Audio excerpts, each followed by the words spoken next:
মাঝরাতের গল্প। ভয় যদি সত্যির রূপ নিত তবে সেটাই হতো মাঝরাতের গল্প।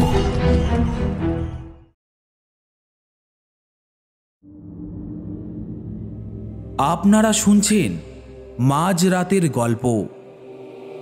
মাঝরাতের গল্প চ্যানেলে আমাদের আজকের নিবেদন লেখিকা অনন্যা পালের লেখা একটি হাড় হিম করা গ্রাম বাংলার ভূতের গল্প কানামাছি ভো ভো। আমরা আশাবাদী আমাদের আজকের এই নিবেদনটি আপনাদের ভীষণ ভালো লাগবে। আমাদের আজকের গল্প আপনাদের কেমন লাগছে কমেন্ট বক্সে অবশ্যই কমেন্ট করে জানাবেন। গল্পটি ভালো লাগলে লাইক করবেন এবং আমাদের চ্যানেল মাঝরাতের গল্পকে সাবস্ক্রাইব করে পাশে থাকা বেল আইকনটি অন করে দেবেন আমাদের চ্যানেলের সমস্ত গল্পের আপডেট সবার আগে পাওয়ার জন্য। গল্পে প্রবেশ করার আগে আমাদের শ্রোতা বন্ধুদের উদ্দেশ্যে কিছু কথা। আমরা ইদানিং লক্ষ্য করছি আমাদের চ্যানেলের সমস্ত গল্প আপনারা শুনছেন, কিন্তু আপনারা কেউ নিজেদের মূল্যবান মতামত আমাদের সাথে শেয়ার করছেন না। তাই আমরা আপনাদের কাছে অনুরোধ করব, আমাদের নিবেদনগুলি আপনাদের কেমন লাগছে আপনারা অবশ্যই আপনাদের মূল্যবান মতামত আমাদের সঙ্গে শেয়ার করবেন। তাহলে চলুন আর বেশি দেরি না করে শুরু করছি আমাদের আজকের নিবেদন লেখিকা অনন্যা পালের লেখা কানামাছি ভো ভো।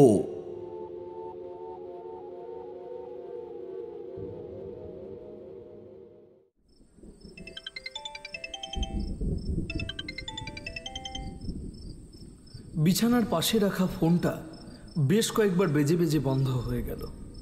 ঘুম জড়ানো চোখে বনলতা ফোনটা তুলে কানে দিতেই ওর কানে ভেসে এলো একটা কণ্ঠধ্বনি। হাড় হিম করা সেই কণ্ঠস্বর যেন মুহূর্তের মধ্যেই কাঁপিয়ে দিয়ে গেল বনলতার সমস্ত পার্থিব জগৎকে। ফোনের ওপার থেকে ভেসে আসছে একটা বাচ্চার খিলখিল হাসি ও শীতল কণ্ঠস্বর। কানামাছি ভো ভো, যাকে পাবি তাকে ছো। কানামাছি ভো ভো, যাকে পাবি তাকে ছো। বাইরে শোনা যাচ্ছে মেঘের মুহুর্মুহু গর্জন। অন্ধকার ঘরটার মধ্যে চরম আর্তনাদ করতে যায় বনলতা।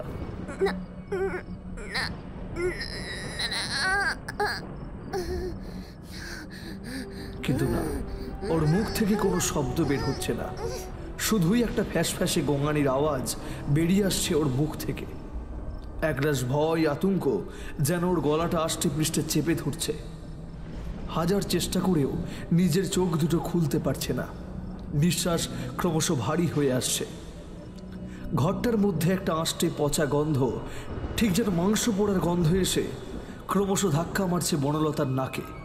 চিৎকারগুলো যেন গলার কাছে এসে আটকে গেছে কোনো অজানা কারণে।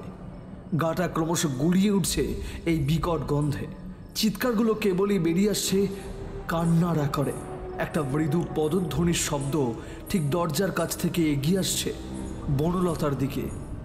নুপুরের ঝুমঝুম ধ্বনির সাথে একটা গানের সুর খুব দূর থেকে যেন ভেসে আসছে।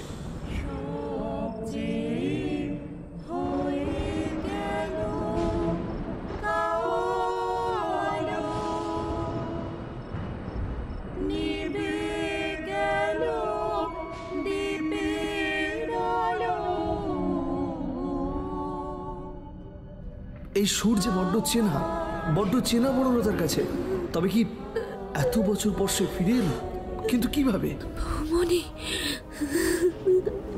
একটা ঘন কালো একরাশ অন্ধকার যেন ক্রমশ এগিয়ে আসছে বনলতার বিছানার দিকে। বাতাসে সেই পচা দুর্গন্ধের তীব্রতা অনেক গুণ বৃদ্ধি পেয়েছে ইতিমধ্যেই। সেই গাঢ় অন্ধকারে ঘেরা অবয়বটা এসে দাঁড়িয়েছে একেবারে বনলতার পায়ের দিকে। কিন্তু এ কি, মাথার ঠিক উপরে যেন কেউ দাঁড়িয়ে রয়েছে নিঃশব্দে। তার হিমশীতল নিঃশ্বাস এসে পড়ছে বনলতার মুখের উপর। আবারও সেই বিভৎস হাড়হিম করে দেওয়া হাসি, সাথে সেই ছড়াটা। কানামাছি ভোবো, যাকে পাবি তাকে ছো, কানামাছি ভোবো, যাকে পাবি তাকে ছো। একজোড়া হিমশীতল ঠান্ডা হাতে শক্ত করে চেপে বসছে বনলতার গলায়। বাইরে বৃষ্টির বেগটাও বেড়েছে, কিন্তু না, আর পারছে না বনলতা। দম বন্ধ হয়ে আসছে ওর। নিজের গায়ে সর্বশক্তি দিয়ে চিৎকার করে ওঠে বনলতা।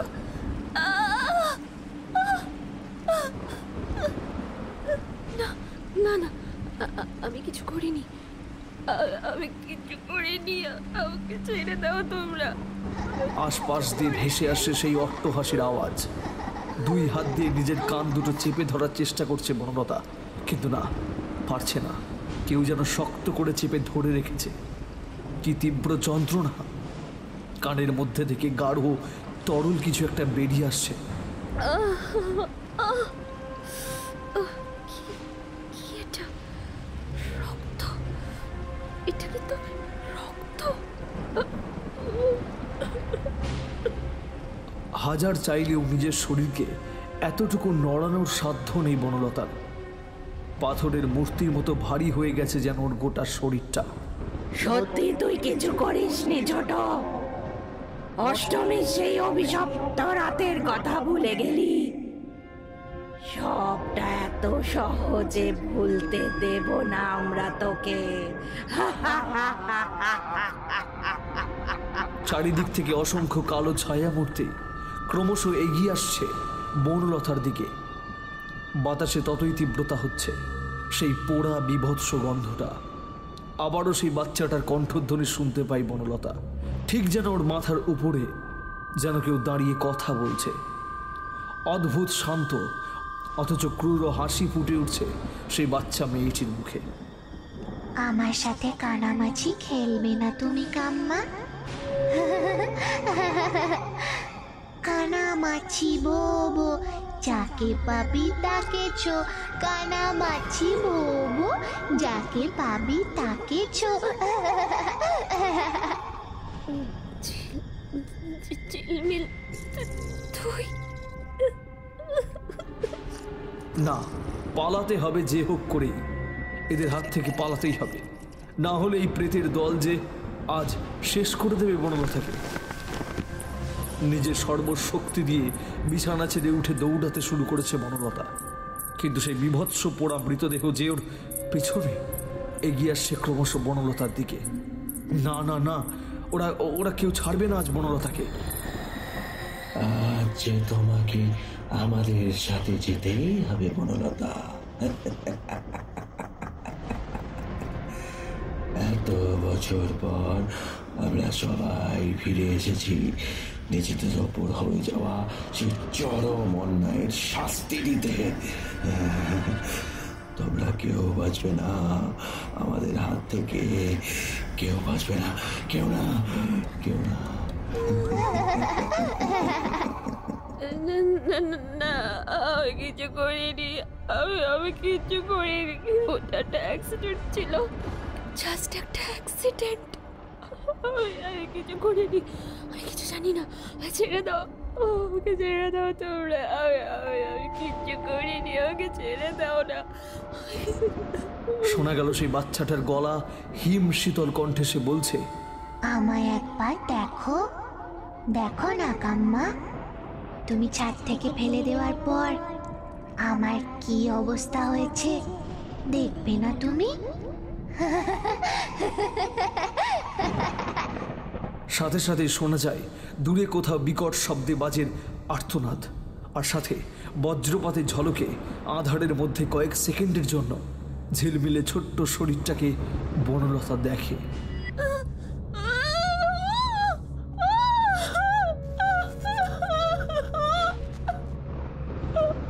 সামনে দাঁড়িয়ে রয়েছে ঝিলমিল, ওর মুখটা বিভৎসভাবে থ্যাতলানো, চোয়ালের একদিকটা ভেঙে নিচের দিকে নেমে এসেছে, মাথাটা ফেটে গাঢ় কালচে রক্ত গড়িয়ে পড়ছে। ওর চোখ বেয়ে বুকের মাঝ বরাবর এখনো বিঁধে রয়েছে একটা লোহার রড। রক্তাক্ত ভাঙা দাঁতগুলো বের করে আবারও একবার হেসে উঠেছে। অন্ধকার চিরে ধীরে ধীরে বেরিয়ে এলো আর দুই ছায়ামূর্তি। তারা দুদিক থেকে ঝিলমিলের দুটো হাত ধরে দাঁড়ালো। বনলতা বিস্ফারিত চোখে দেখল ওর চোখের সামনে এখন দাঁড়িয়ে তিনজন, দেবদীপ, ঝিলমিল আর মনোরমা। ওরা তিনজনে বিভৎস বিকৃত চেহারা নিয়ে হেসে যাচ্ছে প্রতিনিয়ত।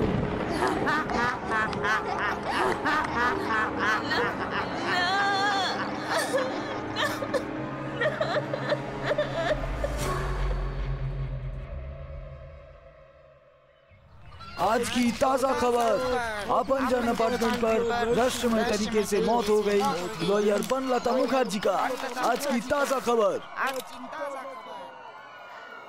আজকে ভোর 5টা নাগাদ নিচের অ্যাপার্টমেন্টের মৃত অবস্থায় পাওয়া যায় স্বনামধন্যা আইনজীবী বনলতা মুখার্জির মৃতদেহ। অনুমান করা হচ্ছে অ্যাপার্টমেন্টের ছাদ থেকে পড়েই ওনার মৃত্যু ঘটেছে। ইতিমধ্যে পুলিশ বিষয়টিকে নিয়ে তদন্ত করা শুরু করেছে। এই মৃত্যুটা কি নিছকই দুর্ঘটনা, নাকি এর পিছনে লুকিয়ে আছে কোনো গভীর ষড়যন্ত্র, সবটাই তদন্ত করবে পুলিশ। আর আপনারা দেখতে থাকুন নিউজ 24 রাত দিন 7 দিন। সকাল হতে না হতেই শ্রীরামপুরের সমস্ত অলিগলিতে ছড়িয়ে পড়তে থাকে একটাই খবর, আপনজন অ্যাপার্টমেন্টে আত্মহত্যার খবর। বনলতা মুখার্জির মৃত্যু সংবাদ। মাঝরাতে ছাদ থেকে পড়ে মৃত্যু ঘটেছিল না, 10th ফ্লোরের উপর থেকে পড়ার জন্য স্পট ডেথ হয়েছে। মুখটা বিভৎসভাবে থেতলে গেছে। বনলতার রক্তে অ্যাপার্টমেন্টের গ্রাউন্ড ফ্লোর ছেয়ে গেছে। সকালবেলায় এই দৃশ্য প্রথম দেখে সিকিউরিটি গার্ড রতন। আগের দিন রাতে প্রচণ্ড বৃষ্টি হওয়ার জন্য নিজের কোয়ার্টারের মধ্যে ছিল রতন। আর সকালে যখন সে নিজের কাজ সেরে ফিরে, তখনই অ্যাপার্টমেন্টের মেঝেতে পড়ে থাকতে দেখে রক্তস্নাত এক মৃতদেহকে। এরপরই অ্যাপার্টমেন্টের বাকিদেরও পুলিশকে খবর দেওয়া হয়। অ্যাপার্টমেন্টের নিচে দাঁড়িয়ে বেশ কয়েকজন নিজেদের মধ্যে আলোচনা করছেন। আমার তো মনে হচ্ছে উনি আত্মহত্যা করেছেন। স্বামীর সাথে হয়তো কোনো বিষয় নিয়ে মতানৈক্যের কারণেই এমন কাণ্ড ঘটিয়েছেন মহিলা। পাশ থেকে একজন বলে ওঠে, হতেই পারে, না হলে একজন ইয়ং অ্যাডভোকেট এইভাবে সুইসাইড করতে যাবেই বা কেন? আর আমাদের ছাদের চারিপাশে উঁচু করে দেওয়াল তোলা, অসাবধানতা বশত হলেও এমন দুর্ঘটনা ঘটে যাওয়ার কথাই নয়। ভিড়ের মধ্যে থেকে একটা লোক বলে উঠল, ওনার স্বামী তো ঋতদীপ মুখার্জি, উনি কোথায়? উনি তো শুনেছিলাম একটা সেমিনার অ্যাটেন্ড করতে দিল্লি গিয়েছেন। স্ত্রীর এই খবর পেয়ে নিশ্চয়ই ফিরে আসবেন।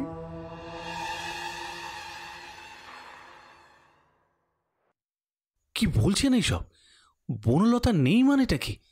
কি কি আত্মহত্যা? বনলতা আত্মহত্যা করেছে? না না না না ইন্সপেক্টর, আমার কথাটা বোঝার চেষ্টা করুন। আমাদের মধ্যে কোনো রকম কোনো ঝগড়া ঝামেলা কিচ্ছু হয়নি। হ্যাঁ, কয়েকদিন ধরে কোনো একটা কেস নিয়ে বনলতা খুব ডিস্টার্ব ছিল। তার মধ্যে আমাকে সেমিনার অ্যাটেন্ড করার জন্য দিল্লি চলে আসতে হয়। এর মধ্যে আমাদের ভালো করে সেইভাবে কথাবার্তাও হয়নি। ওকে ওকে, আই এম ফাইন। আমি আজ সন্ধেবেলাতেই ফিরছি। উত্তেজিত গলায় কথাগুলো শেষ করে বেডের উপর ধপ করে বসে পড়ল ঋতদীপ। শ্রীরামপুরের মতো মফস্বল শহরের জীবনদীপ নার্সিংহোমের বর্তমান কর্ণধার ও বিখ্যাত কার্ডিওলজিস্ট ডক্টর ঋতদীপ মুখার্জি। দীর্ঘদিনের প্রেমের সম্পর্ক ছিল বনলতা ও ঋতদীপের মধ্যে। সেই সম্পর্কের পরিণতি দিয়েছে ওরা। একে অপরের সাথে বিবাহ বন্ধনে আবদ্ধ হয়েছে এই বছর, কিন্তু বিয়ের 7 মাসের মধ্যেই যে এইসব ঘটে যাবে তা দুঃস্বপ্ন কল্পনা করতে পারেনি ঋতদীপ। বুকের মধ্যে একটা চাপা যন্ত্রণা যেন কুড়ে কুড়ে খাচ্ছে ওকে। কি থেকে কি হয়ে গেল? এত লড়াইয়ের পর সবটা যখন ঠিক পথে এগোচ্ছিল, আর ঠিক সেই সময়ই এত বড় একটা ধাক্কা। বনলতা সুইসাইড করতে যাবে কেন? কি কারণ থাকতে পারে এই সবের পিছনে? বনলতা আমাকে যে কথাগুলো বিগত কয়েক সপ্তাহ ধরে বলে যাচ্ছিল, তার মানে কি সেই সব সত্যি? ওরা ওরা ফিরে এসেছে? না না না না, এটা কিছুতেই হতে পারে না। মৃত মানুষ কোনো দিন ফিরে আসতে পারে না।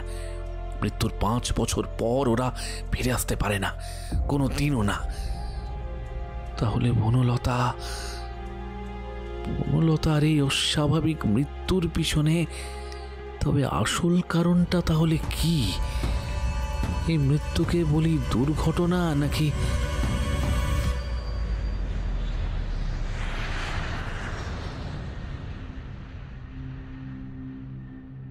সেই দিন দুপুরের এমার্জেন্সি ফ্লাইট ধরে কলকাতা ফেরে ঋতুদীপ।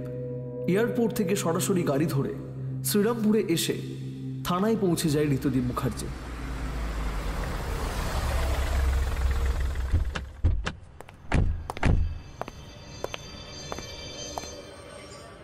সবটাই তো শুনলেন ঋতুদীপ বাবু। মধ্যরাতে আপনার স্ত্রী ছাদ থেকে ঝাঁপ দিয়ে আত্মহত্যা করেন। অ্যাপার্টমেন্টের নিচে কনস্ট্রাকশনের কিছু কাজ চলছিল, সেই জন্য কিছু লোহার রড সহ আরও নানান জিনিস নিচে ছড়িয়ে ছিটিয়ে পড়েছিল। আর উনি সরাসরি সেই রডের ওপরে পড়ার কারণে লোহার রডে ওনার বুকে ফোঁড় হয়ে যায়। আর অত উঁচু থেকে পড়ার জন্যে ওনার মুখটাও থেঁতলে গেছে এক্কেবারে, চেনার উপায় নেই। বড়ই বিভৎস মৃত্যু।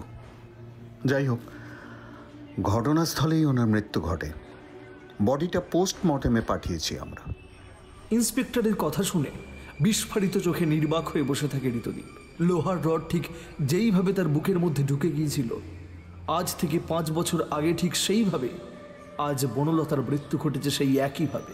ইন্সপেক্টর এবারে গম্ভীর গলায় ঋতুদীপকে জিজ্ঞাসা করে, এবারে সত্যি করে বলুন তো ডক্টর মুখার্জি, আপনাদের মধ্যে কি কোনো কিছু নিয়ে বাগ্বিতণ্ডা বা মনোমালিন্য এই ধরনের কিছু চলছিল, যার ফলস্বরূপ এই কাণ্ডটা ঘটিয়ে বসেছেন আপনার ওয়াইফ?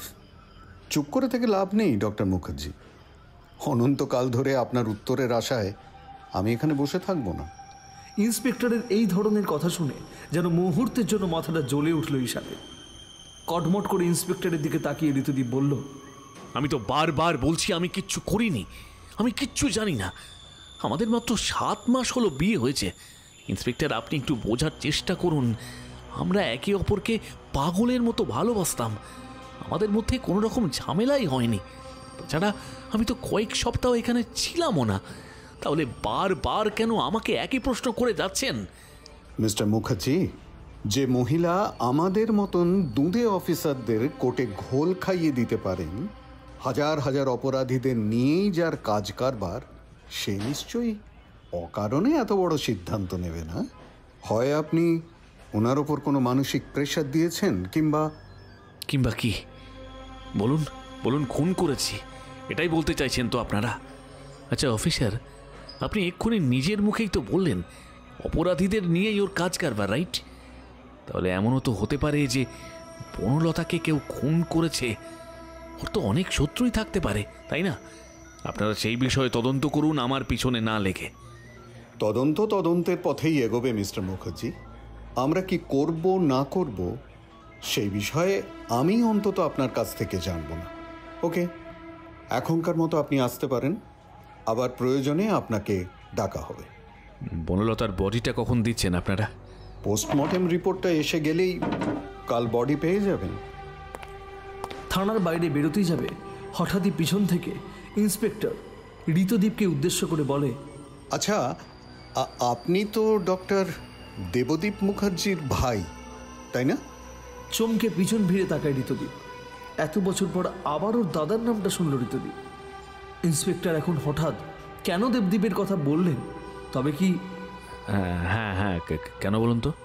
শুনেছিলাম কয়েক বছর আগে আপনাদের বাড়িতে দুর্গাপুজোর রাতে একটা ভয়াবহ দুর্ঘটনায় আপনার পরিবারের 2জন সদস্যের মৃত্যুও ঘটেছিল।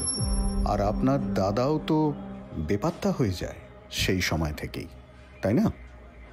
হ্যাঁ, একটা দুর্ঘটনা ঘটেছিল। দাদা কোথায় আছে, কেমন আছে কিছুই জানি না আমরা। তবে পুলিশ ডিপার্টমেন্ট সেই সময় জানিয়েছিল ওর গাড়িটা একটা হাইওয়ের পাশে পাওয়া গিয়েছে। তারপর এর কিছুই তো জানাতে পারেনি। ঠিক আছে, আপনি আসুন এবার। ঋতুদীপ বেরিয়ে যায় থানা থেকে। নিছকে দুর্ঘটনা নাকি খুন? থানা থেকে বেরিয়ে নিজের গাড়িটা নিয়ে ঋতুদীপ সোজা চলে যায় রোজমারি ক্লাবে। না, কিছু ভালো লাগছে না তার। আজ মাথার মধ্যে সব কিছু যেন জটলা পাকিয়ে যাচ্ছে। সত্যি মিথ্যের এক অদ্ভুত দোলাচলে দাঁড়িয়ে রয়েছে আজ ঋতুদীপ। পুরনো পাপ কি নিজের ভয়াল রূপ ধারণ করে ফিরে এসেছে ওর কাছে, ওদের সাথে করা প্রত্যেকটা অন্যায়ের প্রতিশোধ নিতে? এখানে কি সবটা শেষ হয়ে যাবে? বনলতার মতোই কি ওরও একই পরিণতি হতে চলেছে, মৃত্যু?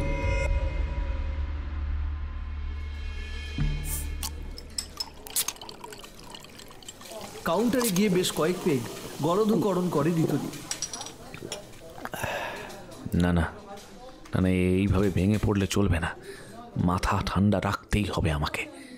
আমার এত দিনের পরিশ্রম, এত প্ল্যানিং সব কিছু চলে যেতে পারে না। এতগুলো বছর পর ওরা কিছুতেই ফিরে আসতে পারে না। নিজের হাতে, হ্যাঁ নিজের হাতে দাদাকে আমি খুন করেছিলাম, কিন্তু এইসব কথা তো বনলতা ছাড়া আর কেউ জানতো না। কিন্তু কিন্তু ওকে কে খুন করলো? আমি শিওর এটা আত্মহত্যা নয়, হতে পারে না, এটা খুন। হ্যাঁ এটা খুন, কিন্তু কিন্তু এইসবের পিছনে আসলে কে রয়েছে তাকে খুঁজে বার করতে হবে। আমার খুঁজে বার করতেই হবে। আর তারপরে টলমল পায়ে সিঁড়ি দিয়ে উঠে নিজের ঘরে চলে যায় ঋতুদীপ। সত্যি চিন্তা ভাবনায়, অস্থিরতায় আজ অন্য দিনের তুলনায় বড্ড বেশি ড্রিঙ্ক করে ফেলেছে আজ সে। পুরনো বাড়িটা যেন আজ কোনো গরল আধারে ছেয়ে রয়েছে। রামুদাও আজ আসেনি। বসার ঘরে কেবল দুটো স্ট্যান্ড লাইট জ্বলছে। আলো আঁধারিতে ঘেরা করিডোর দিয়ে আলগোছা পায়ে ঘরের দিকে এগিয়ে চলেছে ঋতুদীপ। আজ যেন চারিদিকটা বড্ড নিঝুম, অন্ধকার। বাড়িটার কোনায় কোনায় জমা রয়েছে ধুলো ময়লার পুরো আস্তরণ। এখন আর চন্দননগরের পৈতৃক বাড়িটাতে আশা হয়ে ওঠে না ঋতুদীপে। বছর তিনেক হলো বনলতার সাথেই শ্রীরামপুরের ফ্ল্যাটেই ওরা দুজনে থাকতো। মাঝে মাঝে এই বাড়িতে অবশ্য ঋতুদীপ আসে দেখাশোনার খাতিরে কেবলমাত্র। কিন্তু বনলতা চলে যাওয়ার পর ওই ফ্ল্যাটে ফিরে যায়নি ঋতুদীপ। পুলিশ ওদের ফ্ল্যাটটা সিল করে রেখেছে। আজ প্রায় 1 বছর পর এই বাড়িতে এলো সে। করিডোরে হাঁটার সময় মনের মধ্যে অতীতের সব কত স্মৃতি ভেসে আসছে আজ। ঋতুদীপের কানে যেন ভেসে আসছে ওর আপন জনদের কণ্ঠধ্বনি, তাদের সাথে কাটানো সুখ দুঃখ আনন্দের সব মুহূর্তগুলো। একটা সময় এই বাড়িতে কতই না ধুমধাম করে দুর্গাপুজোর আয়োজন করা হতো, আর আজ সবটাই কি শেষ হয়ে গেল কেবলমাত্র ওর লোভের কারণে? নিজের মনের কাছে এই প্রশ্নটা করেও কোনো সদ উত্তর পায় না ঋতুদীপ। ওদের সুখের সংসারটাকে এইভাবে তছনছ করে দেওয়ার কি কোনো কারণ সত্যিই কি ছিল? হঠাৎ ওর কানে ভেসে আসে একটা ডাক, ঝিলমিল ঝিলমিল, কই গেলি মা? আয় খেয়ে যা। চমকে পিছনের দিকে তাকায় ঋতুদীপ। সারা শরীর ভিজে গেছে ঘামে, বুকটা হাফড়ের মতো ওঠা নামা করছে। কার গলা পেল ঋতুদীপ আজকে এত বছর পর? যতক্ষণে ঋতুদীপ পিছন ফিরেছে মনে হলো যেন ওর পিছন দিক দিয়ে কেউ ছুটে চলে গেল। একটা কালো ছায়া দ্রুত ছুটে গেল ঋতুদীপের পিছন দিক দিয়ে। কে কে কে এই বাড়িতে কে কে কে? ঋতুদীপের কণ্ঠধ্বনি যেন ফাঁকা বাড়িটার মধ্যেই বাতাসের সাথে প্রতিধ্বনিত হয়ে আবার যেন ফিরে এলো ওরই কাছে। কানামাছি ভো ভো, যাকে পাবি তাকে ছো।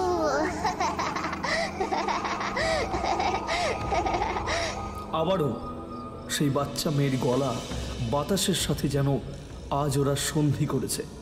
সবাই মিলে ষড়যন্ত্র করে চলেছে যেন ঋতুদীপের সাথে। কারা ঢুকছে আমার বাড়িতে? আমার বাড়িতে কারা ঢুকছে? সামনে এসো, সামনে সামনে সামনে এসো বলছি। এই গলা তো ভীষণ চেনা ঋতুদীপের, কিন্তু ও যেটা ভাবছে সেটা যদি সত্যি হয় তবে পুরানো হিসাব নিতে ফিরে এসেছে। বনলতার বলা কথাগুলো কি তবে সত্যি? বৌমনি, ঝিলমিল ওরা ওরা কি ফিরে এসেছে? তবে কি বনলতার মতোই আমাকেও শেষ করে দেবে ওরা? না! কাঁধের উপর একটা হিমশীতল নিঃশ্বাস অনুভব করে ঋতুদীপ। সাথে কানে ভেসে আসে একটা হিমশীতল কণ্ঠস্বর, পাপের হাত থেকে মুক্তি পাওয়া যায় না ভাই। তুইও পাবি না। যে পাপ তুই করেছিলি আমার সাথে, আমার পরিবারের সাথে, তার হিসাব দিতে আমরা যে ফিরে এসেছি।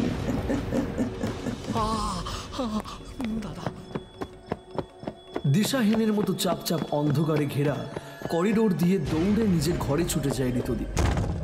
নিজের মুখটা 2 হাঁটুর মাঝে গুঁজে বেশ কিছুক্ষণ চুপ করে মেঝেতেই বসে থাকে ঋতুদীপ। দাদা, ঝিলমিল, বৌমনি, ওরা সবাই বেরিয়ে এসেছে আমাকে শেষ করবে বলে। এখন আমি কি করব? কি করব আমি? আমি কি করে বাঁচবো এদের হাত থেকে? হায় ঈশ্বর, ঈশ্বর রক্ষা করো আমাকে। চারিদিকের পরিবেশটা কেমন যেন শান্ত হয়ে গেছে। আচমকায় যেন বিধ্বংসী কোনো ঝড়ের আগের নিস্তব্ধতা।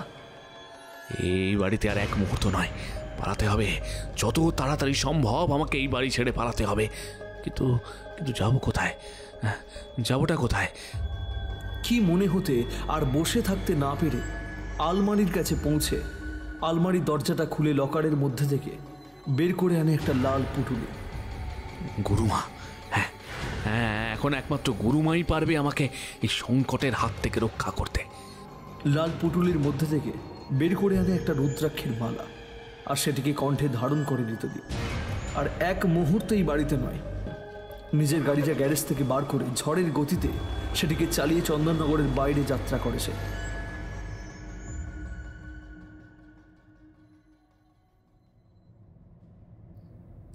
রাতের নিস্তব্ধতা অন্ধকার মুছে গিয়ে ধীরে ধীরে চারিদিক আবার সূর্যদেবের আলোতে আলোকিত হয়ে উঠেছে। ঋতুদীপ গাড়িটা জঙ্গলের পাশের মেঠো রাস্তা ধরে ক্রমশ এগিয়ে চলেছে গ্রামের শেষ প্রান্তের দিকে। রাস্তায় যেতে যেতে চোখে পড়ছে বেশ কয়েকটি পদ্মবিন। কিছুক্ষণের মধ্যেই গাড়িটা এসে থামে এক প্রাচীন ভগ্নপ্রাপ্ত মন্দিরের সামনে। গাড়ি থেকে নেমে আশপাশটা একটু দেখে নিয়ে মন্দিরের ভাঙা সিঁড়িগুলো দিয়ে উপরে উঠে যায় ঋতুদীপ। মন্দিরটির মধ্যে থেকে ভেসে আসছে ভীষণ অদ্ভুত উলুধ্বনির শব্দ, সাথে ঢাকের আওয়াজ। গর্ভগৃহের মধ্যেকার অবস্থা ভালোভাবে পরিস্ফুট নয়। বাইরে থেকে ধুনোর ধোঁয়া, ধূপের ধোঁয়া এবং হোমকুণ্ডে এখনো জ্বলতে থাকা আগুনের লেলিহান শিখার মধ্যে দিয়ে উৎপন্ন হওয়া ধোঁয়ার সর্পিল কুণ্ডলী যেন বিকটভাবে ঘিরে রেখেছে চারিদিকটাকে।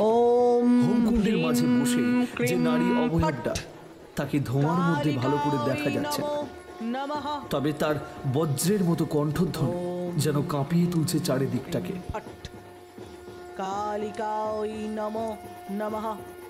ঋতুদীপ ধীর পায়ে এসে বসল কুণ্ডের পাশে। সামনে রয়েছে ভয়াল দর্শনা এক ভদ্রকালী দেবীর মূর্তি, যাকে দেখে ভক্তির স্থানে ভয় গ্রাস করবে। ঘন কৃষ্ণ বর্ণ, বিশাল ললজিহ্বা, গালের দুই পাশ দিয়ে বেরিয়ে এসেছে মস্ত দুই দন্ত। দেবীর কণ্ঠে নরকরটির মালা, দেবীর নেত্র রক্ত বর্ণের, চতুর্ভুজা দেবীর এক হস্তে নরকরটি, যথাক্রমে অন্য দুই হাতে পাত্র এবং তলোয়ার।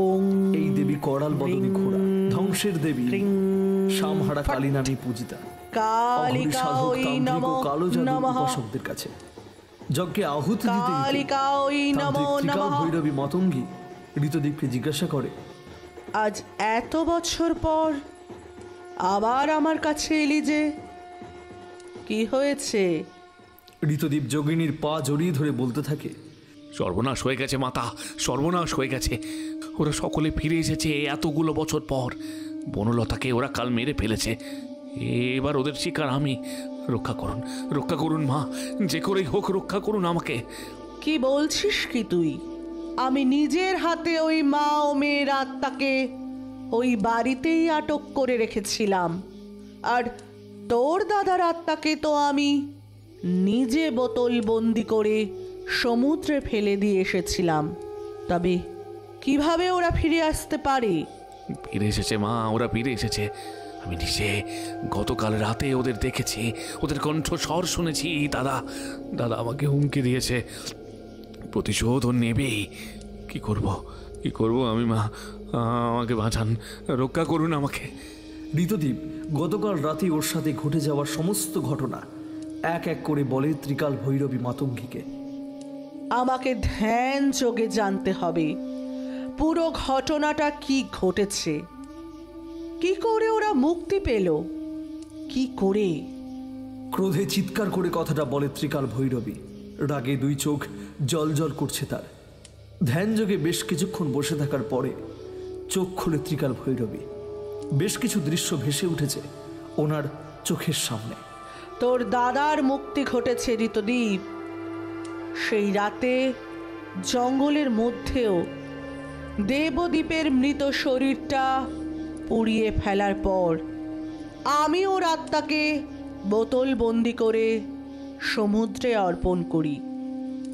কিন্তু দীর্ঘ 5 বছর পর এক বাচ্চা ছেলে সাগর থেকে সেই মন্ত্রপুত বোতলটি কুড়িয়ে পায় এবং ওর হাতেই মুক্তি ঘটে তোর দাদার। শিশুরা ঈশ্বরের অংশ, পবিত্র আত্মা, ওই জন্যই আমার করা সমস্ত অপশক্তির প্রভাব কেটে গেছে ওর উপর থেকে। এখনো আগের থেকেও অনেক অনেক বেশি শক্তিশালী হয়ে উঠেছে। প্রতিশোধ স্পৃহার ভয়ঙ্কর প্রেতে পরিণত হয়েছে সে। ঝিলমিলি আর বৌমণি ওরা ওরা মুক্তি পেল কি করে মা? তোর বৌদিকে তুই যখন জীবন্ত পুড়িয়ে মেরেছিলি তখন ওর অতৃপ্ত আত্মাকে আমি ওই বাড়িরই এক গুপ্ত কক্ষে আটক করে রেখেছিলাম। নিশ্চয়ই ওই ঘরের দরজা কেউ না কেউ তো খুলেছে, আর তার ফলেই মুক্তি পেয়েছে মনোরমা। ঋতদ্বীপের ভয়ে হাত পা ক্রমশ সিটিয়ে যাচ্ছে। কি করবে এখনো? নতুনভাবে অসীম শক্তি নিয়ে ওরা 3 জনেই ফিরে এসেছে। ওদের পরাজিত করা খুব একটা সহজ কাজ হবে না ঋতদ্বীপ। তার উপর আজ ভূত চতুর্দশী। আজকের দিনে অসীম ক্ষমতা লাভ করবে সকল অতৃপ্ত আত্মারা। ওদের অন্তরের প্রতিহিংসা, প্রতিশোধের আরতি ওদেরকে আবার ফিরিয়ে এনেছে। ওদের 3 জনের হাত থেকে রক্ষা করতে পারেন এখন একমাত্র দেবী কালিকা। তার শরণাপন্ন হ তুই। আপনি যাই বলবেন তাই করব মা। আপনি শুধু একটা উপায় বলুন। আদি গঙ্গার পাশে এক বহু প্রাচীন এক কালী মন্দির আছে। ওখানে আশ্রয় নে পারলে একমাত্র উনি তোকে বাঁচাতে পারবে। কিন্তু যে অন্যায় সেদিন তুই করেছিলি, জানি না মা আদৌ তোর সহায় হবেন কিনা। তোর কথায় লোভের বশবর্তী হয়ে আমিও অনেক পাপ করেছি। জানি না এর শাস্তি আমিও হয়তো পাবো। ওরা আমাকেও ছাড়বে না। এইসব কি বলছেন? কি সব কিছু শেষ করে দিয়ে এখন বিড়াল সন্ন্যাসী সাজার নাটক করছেন? হ্যাঁ, আমি জানি না, আমাকে বাঁচাতেই হবে আপনাকে যে কোনো উপায়ে। আর অন্যায় অন্যায় পাপ তো আপনিও কিছু কম করেননি। আপনাদের কথায় আমি নিজের ছোট্ট সুখের সংসার ভেঙে গুঁড়িয়ে দিয়েছিলাম এক মুহূর্তে, শুধু আপনার কথায়। ভুলে যাচ্ছেন সেই সব দিনের কথা, ভুলে যাচ্ছেন আপনি।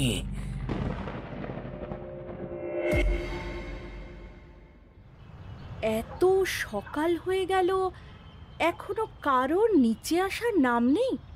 এই ঝেলে, ঝেলে, আসছি মা। সিঁড়ি দিয়ে স্কুল ব্যাগ কাঁধে নিয়ে চঞ্চল প্রজাপতির মতো নেমে আসছে বছর 7 ঝিল্লি ওরফে ঝিলমিল মুখার্জি, ডক্টর দেবদীপ মুখার্জি ও মনোরমা মুখার্জির একমাত্র কন্যা। ওর পিছনেই ফোনে কারোর সাথে কথা বলতে বলতে নেমে আসছে দেবদীপ। হ্যাঁ মিস্টার পাঠক, আজকের অপারেশন আমি নিজেই করব, আপনি কিছু ভাববেন না। আমার সাথে আমার ভাই শহরের বিখ্যাত কার্ডিওলজিস্ট ডক্টর ঋতদ্বীপ মুখার্জি থাকবে। একদম একদম কোনো চিন্তার কারণ নেই, আপনার মা পুরোপুরি সুস্থ হয়ে উঠবেন। ঋতদ্বীপ আজ দুপুরের ফ্লাইটেই ফিরছেন। হ্যাঁ, ওকে, রাখলাম তবে। ডাইনিং টেবিলে বসতে বসতে বাকি কথাটা সারে দেবদীপ ফোনটা রেখে মনোরমাকে উদ্দেশ্য করে বলে, আচ্ছা শোনো না শান, তো দুপুরের ফ্লাইটে তো ঋতু আসছে, তারপরেই ওর আর আমার দুজনের একটা অপারেশন আছে, সেটা শেষ করতে হবে। আজ কিন্তু ফিরতে বেশ খানিকটা রাত হয়ে যাবে। তুমি আর ঝিলমিল ডিনার সেরে নিও, ওকে? কি গো তুমি, এত বছর পর ছেলেটা বাড়ি ফিরেছে, একটু বিশ্রামও কি নিতে দেবে না? অন্য কেউ কি ছিল না নাকি এই অপারেশনটা করার জন্য? ঋতু আমার গর্ব রমা, হ্যাঁ জানি, অনেক বছর পর ও বাড়ি ফিরছে, কিন্তু ও যে ডক্টর, আর ডক্টরদের কাছে সবার আগে পেশেন্টের জীবন, তারপর বাকি সব। তুমি চিন্তা করো না, আমি ঠিক ওকে কিছু একটা খাইয়ে দেবো। না না, আমি দিনু কাকাকে দিয়ে খাবার পাঠিয়ে দেব, কোনো না শুনতে চাই না, বুঝেছো? জো হুকুম জমিদার গিন্নি। পাপা, কাকুমণি আমার জন্য আমার ফেভারিট চকলেটটা আনবে তো? আনবে মা, তুমি ঝটপট খেয়ে নাও, স্কুল আছে তো। ওকে পাপা।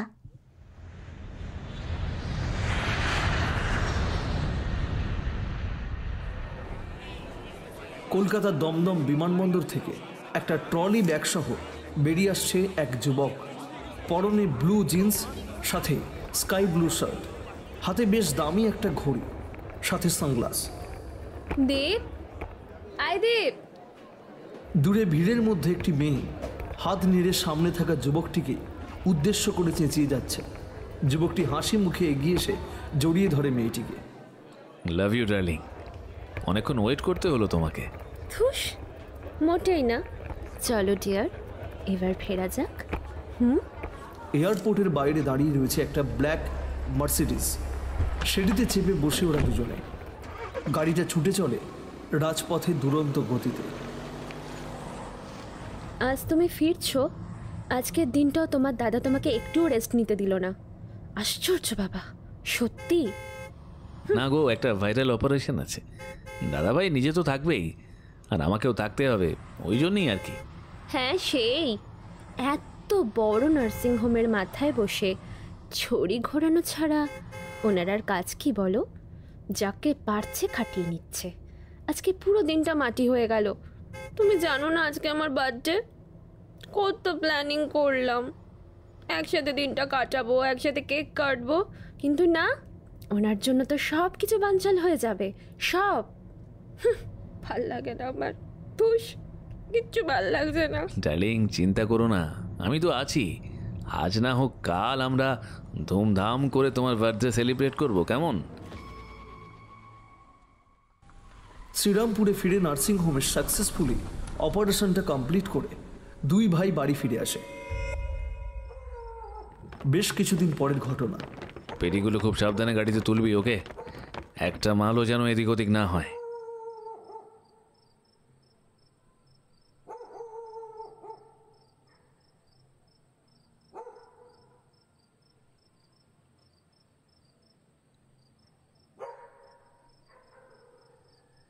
রাত 2টো। সারা নার্সিংহোম নিস্তব্ধতার চাদরে ঢাকা, কিন্তু তার মাঝেই নার্সিংহোমের মর্গের মধ্যে চলছে ভয়াবহ সব ঘটনা। গুন্ডা গোছের লোকটা দুটি মাঝারি আকারের সাদা রঙের বক্স নিয়ে বেরিয়ে যায় ঘরটা থেকে। সাথে সাথে কালো হুডি পরে দাঁড়িয়ে থাকা লোকটার মুখে ফুটে ওঠে একটা বাঁকা হাসির রেশ। কি ভেবেছিলি দাদা, সারা জীবন আমি তোর দাসত্ব করে যাব? না, কোনো দিনও না। আমাদের বাবা বিখ্যাত নিউরোসার্জন ডক্টর অপ্রতিম মুখার্জি, তার এই বিশাল নার্সিংহোমের দায়িত্ব তোর উপর দিয়ে গেছেন। আমাদের জমিদারি সেটাও দাদু তোর নামেই করে দিয়ে গেছে, আর তুই সব কিছু পেয়ে সর্বে সর্বা করে আছিস। আর আমাকে চিরকাল বাবা দাদু সবাই সব কিছু থেকে বঞ্চিত করে গেছে। হ্যাঁ, আমি কি বানের জলে ভেসে এসেছি নাকি রে? কিন্তু না, আর না, এই অন্যায় তো আমি সহ্য করবই না। আমার টাকা চাই, হ্যাঁ হ্যাঁ হ্যাঁ, টাকা চাই আমার, অনেক অনেক অনেক টাকা চাই। এই বেআইনিভাবে অর্গান পাচারের কারবার আমি করব তোর এই নার্সিংহোমেই, তোর নাকের ডগায় বসে। আর তুই কিচ্ছু করতে পারবি না দেবদীপ মুখার্জি, কারণ আমাকে তো তুই সন্দেহই করবি না। আমি না তোর ভাই, একমাত্র ছোট ভাই। পৈশাচিক সত্তা যেন জেগে উঠেছে ঋতুদ্বীপের মধ্যে। অর্থ ক্ষমতার লোভ ওকে রূপান্তরিত করেছে এক নরপিশাচে। সত্যি, যেমন কোনোদিন আড়াল থাকে না, ঠিক তেমনি এই অপরাধের কথাও বেশি দিন চাপা পড়ে রইল না। সেই বছর জীবনদীপ নার্সিংহোমে জয়েন করলেন ডক্টর মৃণালিনী গুহ। মর্টিসিয়ান হিসাবে কয়েকদিনের মধ্যেই উনি জেনে ফিরলেন এই নার্সিংহোমের উজ্জ্বলতার পিছনে লুকিয়ে থাকা নিকষ কালো সত্যের কথা। একদিন সন্ধ্যায় ঋতদীপ আসে মৃণালিনীর সাথে দেখা করতে।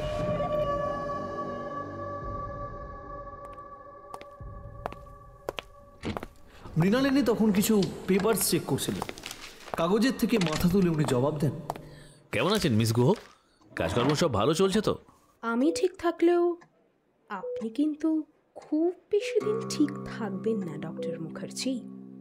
আপনার সব কুকীর্তির খবর আমার চোখকে কিন্তু এড়িয়ে যায়নি। জানি তো ম্যাডাম, সবটা আমি জানি।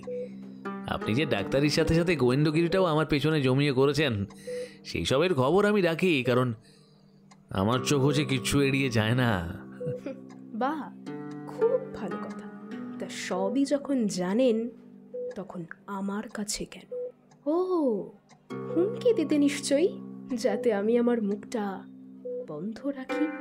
হ্যাঁ, ছি ছি ছি ছি ছি ম্যাডাম, ও কি কথা বলছেন বলুন তো? হুমকি দেব আমি? ইস, আমি কি গুন্ডা নাকি?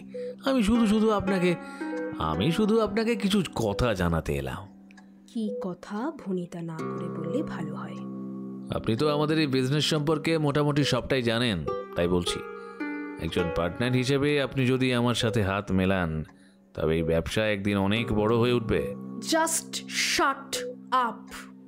আপনি ভেবেছেনটা কি আমাকে? হ্যাঁ, নিজে অপরাধের অন্ধকারে নেমে পাপের পাক গায়ে জড়িয়েছেন বলে কি আমিও সেই একই অন্যায়ের সাথে নিজেকে যুক্ত করব? Cool down madam, cool down. আমাদের এই লাইনে প্রফিট সম্পর্কে আপনার কোনো আইডিয়া নেই, তাই এইসব বলছেন। মন দিয়ে শুনুন আমার কথাটা। আমার 15 বছরের কেরিয়ারে কোনো অপরাধের দাগ আমি লাগতে দিইনি, আর ভবিষ্যতেও আমি দেব না। আপনার এই অফার বেটার আপনি আপনার কাছেই রাখুন। দেবদীপ স্যার লন্ডন থেকে ফিরুন, তারপর দেখুন আপনার কি হাল করি আমি।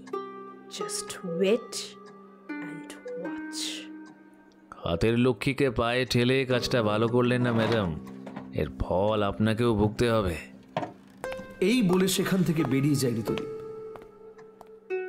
দিনের পর দিন চলতে থাকে এই বেআইনি কাজ করা, কিন্তু এই সব কথা বেশি দিন চাপা থাকে না।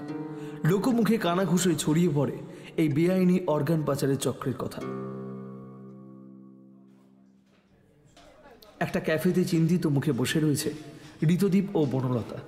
শোনো না গো, আমি একটা কথা ভাবছিলাম। খবরটা যেভাবে ছড়িয়ে পড়ছে, তাতে তো তোমার দাদার কানে এই সমস্ত কাণ্ডের কথা খুব তাড়াতাড়ি পৌঁছে যাবে। তখন কি হবে? মরার উপর কাঁড়ার ঘা বনলতা। দাদাভাই পরশু শ্রীরামপুরে ফিরছে। বৌমনি আজ সকালে খাবার টেবিলে বসেছিল। কি বলছো কি? রুদ্রদা যদি এই সমস্ত ডক্টর গুহর কথা বিশ্বাস করে তোমাকে পুলিশের হাতে তুলে দেয়, তখন তুমি কি করবে? জানি না, সত্যি কিচ্ছু মাথায় ঢুকছে না।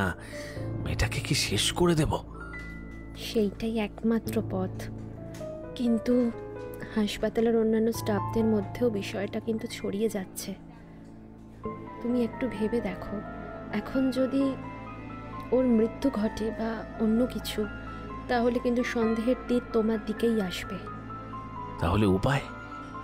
বনলতা কিছুক্ষণ ভেবে বলে, শোনো না গো, আমি না একজন গুরুমার কথা জানি, আমার পরিচিত উনি। ওনার কাছে একবার গেলে হয় না? উনি কোনো না কোনো একটা পথ যদি বলে ঠলে দেন। গুরুমা? ওই সব বুঝলো কি? উনি কি করবে এই বিষয়ে? উফ, চলোই না বাবা, একবার গিয়ে দেখতে তো কোনো অসুবিধা নেই।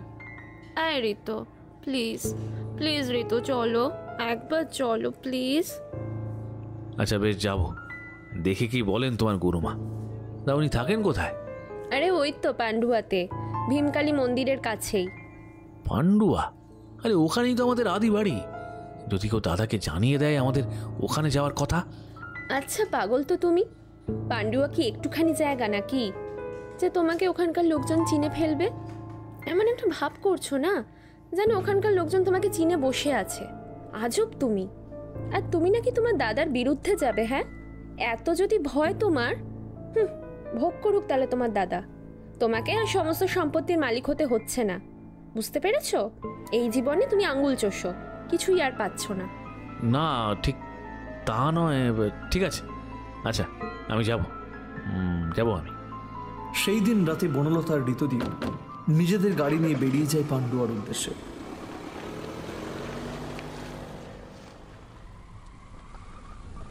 আলো আঁধারিতে ঘেরা দেবী ভীমার গর্ভগৃহ।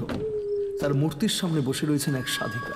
তার পরনে রক্তবস্ত্র, মাথায় জটা জুটো সাপের মতো নেমে এসেছে, কোমর ছাড়িয়ে কপালে হলুদ ও সিঁদুরের তিলক, কোমর ছাড়িয়ে চুলগুলো।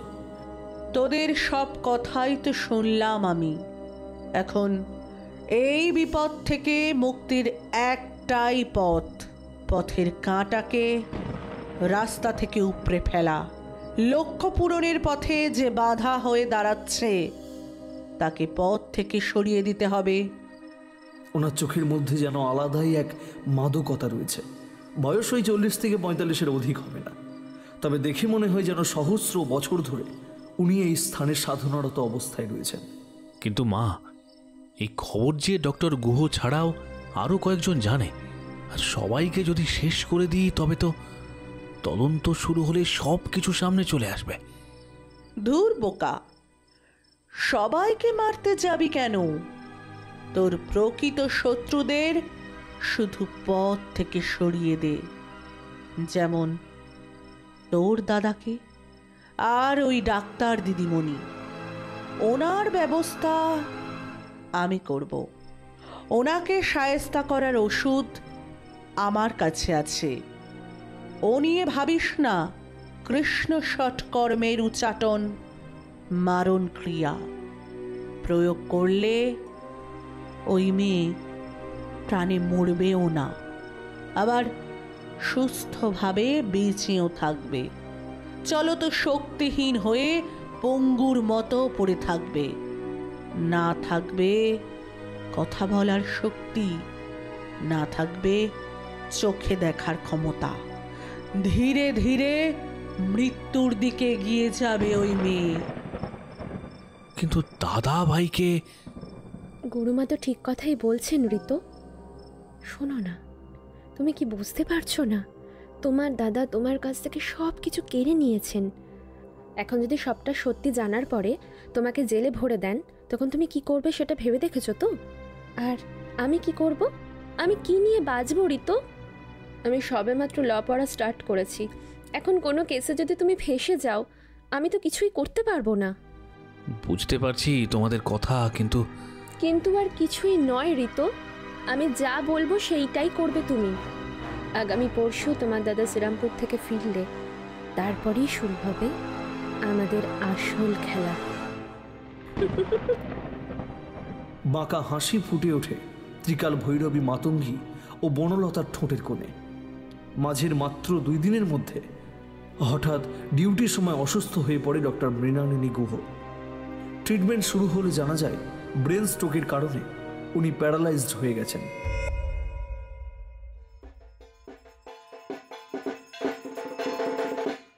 দেবদীপ নিজের বাড়ি ফিরে আসছে তখন সময় সন্ধ্যে 7টা হবে। এদিকে মুখার্জি ভিলাতে সাজো সাজো রব। আর মাত্র 3 দিন পরেই যে পুজো শুরু। সারা বাড়ি সাজানো হয়েছে রকমারি আলো দিয়ে। বাড়ির পিছনে ঠাকুর দালানে দেবী প্রতিমা তৈরির কাজও প্রায় শেষের পথে। লাল, সবুজ, হলুদ, নীল কোনো রং নেই। বসার ঘরে ঝিলমিল মনোরমাকে জিজ্ঞাসা করে, মা, বাবা কখন আসবে গো? আমার জন্য নতুন ড্রেস আনবে তো বাবা? হ্যাঁ মা, বাবা সব কিছু কিনে আনবে তোমার জন্য। এই বছর তো সেইভাবে পুজোর শপিংটাই করা হলো না। তোর বাবা লন্ডনে থাকার জন্য বেরোতেই পারলাম না সেইভাবে। তারপর এই বছর পুজোটাও এত তাড়াতাড়ি চলে এলো।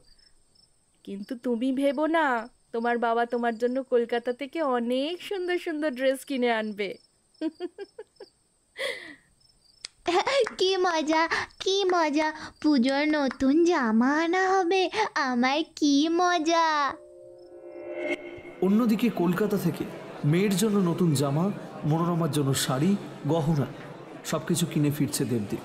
নিউ মার্কেটে এত ভিড়, সব কেনাকাটা করে বেরিয়ে আসতে আসতে রাত তখন 9টা। অন্যদিকে মনোরমা বাড়িতে চিন্তা করছে, এত রাত হয়ে গেল, লোকটা কোথায় যে গেল। উফ, সত্যি লোকটাকে নিয়ে আর পারা যায় না। পলাশডিহির জঙ্গলের পাশের পথ দিয়ে ছুটে চলেছে দেবদীপের গাড়িটা।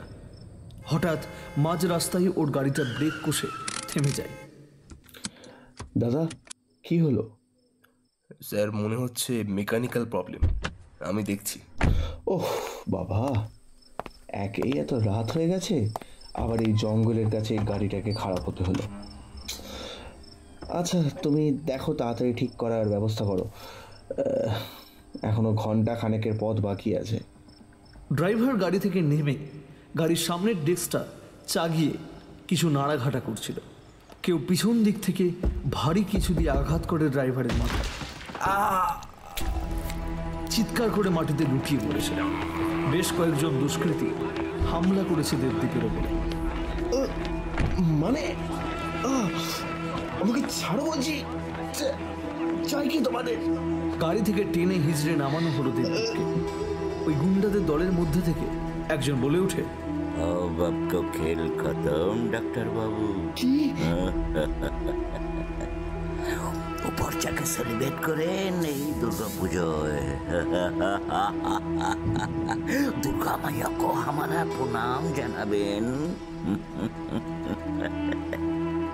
আমাকে ছাড়ো বলছি, চাই কি তোমাদের?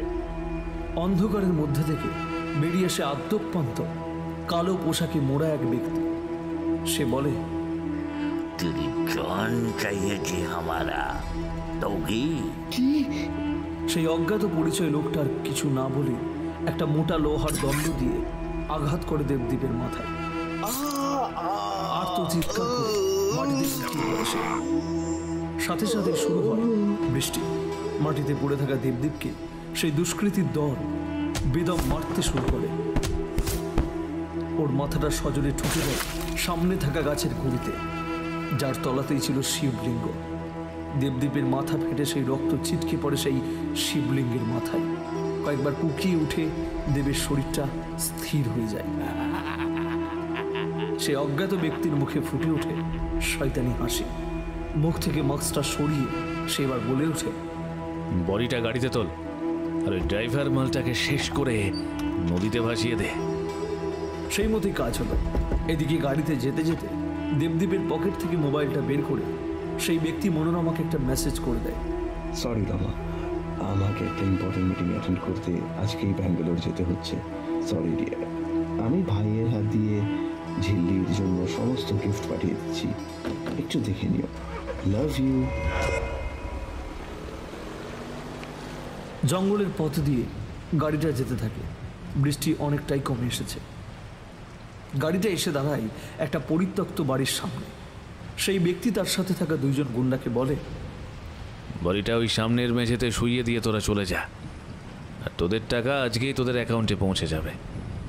আর এই ঘটনার কথা কোনো দিন কেউ যেন জানতে না পারে। সেই দুজন দেবদীপের শরীরটাকে নিচে শুইয়ে দিয়ে সেখান থেকে বেরিয়ে যায়।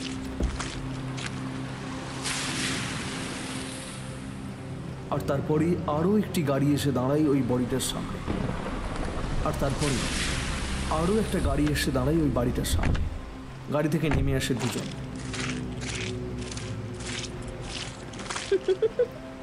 গ্রেট জব ঋতু। তাহলে এতদিনে আমাদের পথের কাঁটা পথ থেকে সরল। তাহলে ভুল, ওকে দেবী পক্ষে হত্যা করা হয়েছে, তাও অপঘাতে। এর আত্মা এত সহজে তোমাদের পিছু ছাড়বে না। তাহলে কি করব? এই দেহের সৎকার সম্পূর্ণ করতে হবে, তারপর ওর আত্মাকে বন্দি করব আমি। আর দেরি করে লাভ নেই। এই সমস্ত কাজ কিন্তু একদম ফেলে রাখা ঠিক হচ্ছে না। সেরে ফেলো, সেরে ফেলো, ঝটপট হাতের কাজ সেরে ফেলো ঋতু। সবাই ধরাধরি করে বাড়ির পিছনে নিয়ে যায় দেবদীপের শরীরটাকে। ত্রিকাল ভৈরবী আগে থেকেই সমস্ত ব্যবস্থা করে রেখেছিলেন। চিতাই তোলার আগের মুহূর্তে জ্ঞান ফিরে আসে দেবদীপের। দেবদীপ চিতা থেকে ওঠার চেষ্টা করে, কিন্তু পারে না। জল ভরা চোখে দেখে আপন ভাইয়ের বিশ্বাসঘাতকতা। কেন করছিস এইসব ভাই? আমি কি করেছি? আমি আমার নিজের ভাই হয়ে এত বড় বিশ্বাসঘাতকতা কেন করলি তুই? প্রতিশোধ, হ্যাঁ হ্যাঁ প্রতিশোধ। আজ পর্যন্ত তুই আমাকে আমার সব অধিকার থেকে বঞ্চিত করেছিস দাদা।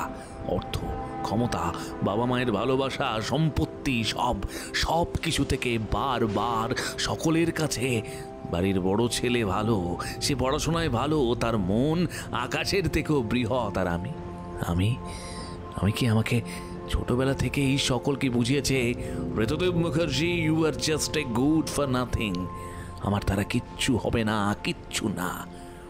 দাদুভাই পান্ডুয়ার জমিদারি, সেটাও তোর নামে করে গেল কেন? কারণ তুই বংশের প্রথম সন্তান, যোগ্য উত্তরসূরি। আর এই ঋতদ্বীপ, সে তো বানের জলে ভেসে এসেছে, কুড়িয়ে পাওয়া 14 আনা, তাই না? এই অপমানের প্রতিশোধ আজ নিলাম। ভালো থাকিস দাদা ভাই, ভালো থাকিস। তুই ভুল করছিস ভাই। আমরা কেউ তোকে অযোগ্য বলে মনে করি না। তুই শহরের অন্যতম বেস্ট ডক্টর, আমাদের পরিবারের গর্ব। হ্যাঁ, আমাদের পরিবারের গর্ব তুই। আচ্ছা আচ্ছা ঠিক আছে, তোর সম্পত্তি চাই তো? আমি তোকে সব দিয়ে দেবো, বিশ্বাস কর, সব দিয়ে দেবো তোকে। আমাকে তো আগেই বলতে পারতিস বল? এই বিশ্বাসঘাতকতার কোনো প্রয়োজন ছিল না ঋতদ্বীপ। কেন করলি ঋত? দেবদীপ চিতা থেকে ওঠার চেষ্টা করে, কিন্তু পারে না। জল ভরা চোখে দেখে আপন ভাইয়ের বিশ্বাসঘাতকতা। ঋতদ্বীপ কিছু মুহূর্তের জন্য থেমে যায়, কিন্তু ত্রিকাল ভৈরবী ওকে বোঝায়, এই দেহের সৎকার সম্পূর্ণ করতে হবে, তারপর ওর আত্মাকে বন্দি করব আমি। নিজের দাদার কথায় ভুলো না ঋতদ্বীপ। একবার প্রাণে বাঁচলে তুমি শেষ, এটা মনে রেখো। এটাই সুবর্ণ সুযোগ, শেষ করে দাও নিজের পথের কাঁটাকে। ত্রিকাল ভৈরবীর আদেশে অর্ধমৃত দেবদীপকে জ্যান্ত জ্বালিয়ে দেয় ঋতদ্বীপ। জীবন্ত আগুনে পুড়তে থাকে দেবদীপের শরীরটা।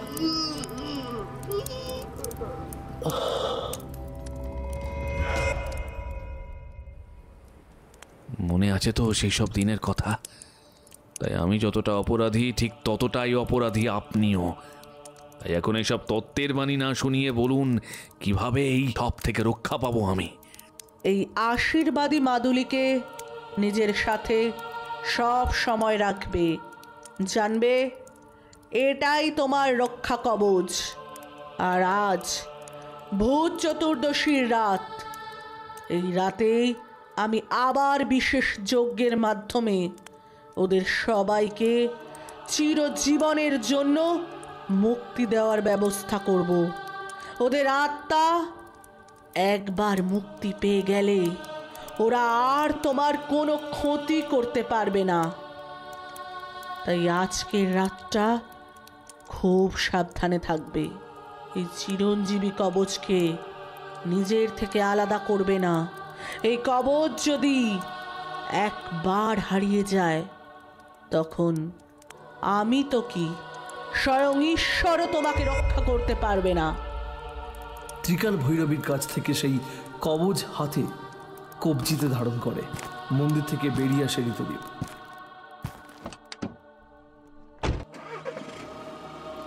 জঙ্গলের পথ ধরে এগিয়ে যাচ্ছে ঋতদ্বীপ। আজ আকাশটা বড্ড মেঘলা, এর মধ্যেই দিনের আলো নিভে চারিদিকটা কেমন যেন আঁধারাচ্ছন্ন হয়ে উঠেছে। হঠাৎ গাড়িটা বিকট একটা শব্দ করে থমকে যায় জঙ্গলের মাঝ বরাবর। বিরক্ত হয়ে গাড়ির স্টিয়ারিংয়ে এক ঘুষি মারে। ঋতদ্বীপ গাড়ি থেকে বেরিয়ে কাউকে একটা যেন ফোন করার চেষ্টা করে, কিন্তু বারবার কলটা ডিসকানেক্ট হয়ে যাচ্ছে। এখানে নেটওয়ার্ক খুব খারাপ। উফ, ড্যাম ইট, এখনই গাড়িটা বেগড়তে হলো। এই জঙ্গলের মধ্যে এখন মেকানিক কোথায় পাবো? এমন হয় একটা মেয়েলি কণ্ঠ কানে আসে ঋতুদীপে। আপনি কি কোনো বিপদে পড়েছেন বাবু? চমকে পিছন ফিরে তাকায় ঋতুদীপ। একটা গ্রাম্য মহিলা দাঁড়িয়ে রয়েছে, ঘোমটায় তার মুখটা ঢাকা। মুখশ্রীটা তার ভালোভাবে বোঝা যাচ্ছে না, মাথায় একটা কাঠের বোঝা চাপানো। ঋতুদীপ কিছুটা বিরক্ত হয়ে উত্তর দেয়, আসলে আমার গাড়িটা খারাপ হয়ে গেছে, কিছুতেই স্টার্ট দিতে পারছি না। আর কি মেকানিককে কল করছি, বাট নেটওয়ার্ক না থাকায় কলটা কিছুতেই কানেক্ট করা যাচ্ছে না। ও এই ব্যাপার, ভাববেন না বাবু, আমার বাড়ি এই সামনেই। আমার স্বামী উনি এইসব গাড়ি সারাই করতে পারেন।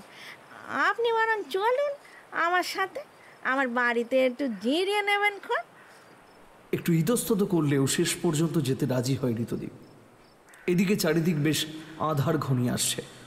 ভরা অমাবস্যার ঘুটঘুটে অন্ধকার কিছুক্ষণের মধ্যেই ছেয়ে যাবে চারিদিক। তাই বেশি কিছু আর না ভেবে ওই অজ্ঞাত মহিলার সাথে পথ চলতে শুরু করে ঋতুদীপ। গভীর জঙ্গলের মধ্যে প্রবেশ করে ওরা। এই যে বলে সামনে নাকি তোমার বাড়ি, কিন্তু সেই কখন থেকে হাঁটছি, তোমার বাড়ি তো চোখেই পড়ছে না। আর একটু চলো, সামনে। আকস্মিক চিৎকার করে ওঠে সেই মহিলা এবং তার মাথার কাঠের বোঝাটা ঋতুদীপের দিকে হেলে পড়তে গেলে ঋতুদীপ সেটাকে দুহাতে আটকে দেয়। ক্ষমা করবেন বাবু, মাথাটা একটু ঘুরে গেল। আচ্ছা ঠিক আছে, চলো। সেই পর্দানসীন মহিলার ঠোঁটে খেলে যায় এক রহস্যের হাসি, রয়ে যায় সকলের অলক্ষ্যে। কিছুক্ষণের মধ্যেই ওরা এসে উপস্থিত হয় এক পরিত্যক্ত বাড়ির সামনে। চারিদিক জঙ্গল হয়ে রয়েছে, ঝোপঝাড়ে ভরা চারিদিকটা। এই বাড়িতে থাকো তোমরা? হ্যাঁ বাবু, বুঝতে পারছি আপনার একটু অসুবিধা হচ্ছে, কিন্তু চিন্তা করবেন না, ভিতরে ঘরদোর সব পরিষ্কার করা আছে। আপনি ভিতরে বসবেন, চলো। বাড়িটার ভেতরে প্রবেশ করে ঋতুদীপ ও সেই মহিলা। সত্যি ভিতরটা বাইরের থেকে তুলনামূলকভাবে পরিষ্কার, তবে টিমটিমে আলোয় সবটা ভালোভাবে দেখা যাচ্ছে না। উফ, কি জ্বালায় পড়লাম রে বাবা তোর। আপনি একটুখানি একটু বসুন, আমি আসছি। কি গো, ফিরলে নাকি? ঘরের মধ্যে থেকে বেরিয়ে আসে একটা লোক। আলো আধারিতে ভালোভাবে মুখটা বোঝা যাচ্ছে না। হ্যাঁ গো, আরে দেখে যাও কাকে সঙ্গে করে এনেছি। আমাদের আত্মীয়কে গো, পরম আত্মীয়কে। এই মহিলার এমন কথা শুনে ঋতুদীপ বিরক্ত হয়ে বলে, আরে আমি আপনাদের আত্মীয় হতে যাব কেন? আমি কে জানেন সেটা? নিজের দিকে একবার তাকিয়ে দেখুন। হ্যাঁ কেন? আমার স্ত্রী তো কথাটা ভুল কিছু বলেনি ভাই। তুমি আমার আপন, পরম আপন জন। এই শুনুন, আপনাদের আত্মীয় হওয়ার বিন্দুমাত্র ইচ্ছা আমার নেই। তাছাড়া আপনাদের আমি চিনিও না, জানিও না। ওই মহিলা আমাকে বললেন যে আপনি নাকি গাড়িটারি সারাতে পারেন, তাই আসলাম।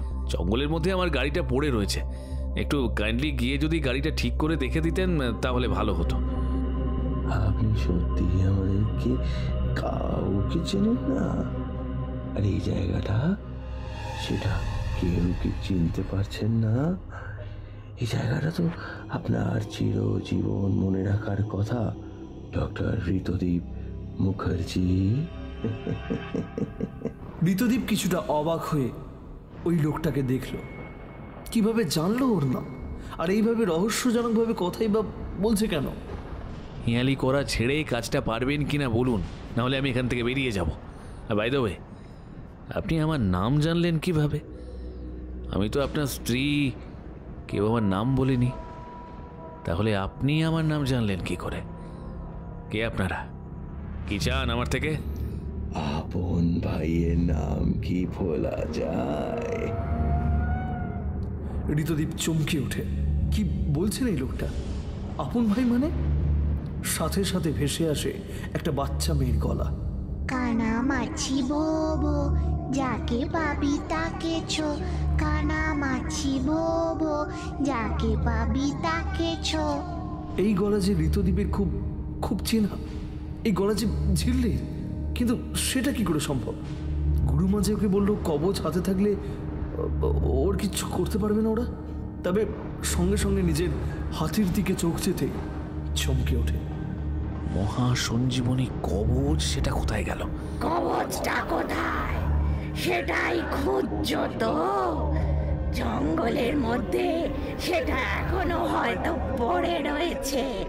কাঠের বোঝাটা যখন তুমি ধরলে তখনই অসাবধানতা বশত সেটা খুলে পড়ে গেছে ওই জঙ্গলের মধ্যে। কে কে আপনারা? আর আমাকে এখানে কেন এনেছেন? নিজেদের পরিচয় দিন, পরিচয় দিন। কে আপনারা?